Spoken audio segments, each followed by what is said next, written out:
ఆయన గెలిచి రేవంత్ రెడ్డి గెలిచి వెయ్యి మరి 5 ఏళ్ళు అయిపోయింది. వాడు 100 రోజులు ఆయన ఎవరిని గెలిపిస్తారు మీరు? కేసీఆర్ గెలిపిస్తాం. కేసీఆర్ నే ఆయన చేసిన పనులు మర్చిపోం. అయినా గెలిపిస్తాం. ఆయన హెల్త్ దాకా నట్టిండు.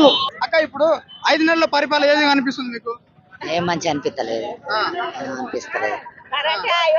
కరెంట్ ఉంటలేదు, నీళ్ళ సౌకర్యం లేదు, ఏం లేదు. ఏం అది వచ్చినా ఒకటే రాకున్నా ఒకటే. ఎందుకు మీరు గెలిపించాలి కదా కాంగ్రెస్ ప్రభుత్వాన్ని, రేవంత్ రెడ్డి సీఎం కావాలి అనుకుంటే మీరు గెలిపించాలి కదా. మరి ఎందుకు అంత ఇప్పుడు మార్పు ఎందుకు కోరుకుంటున్నారు?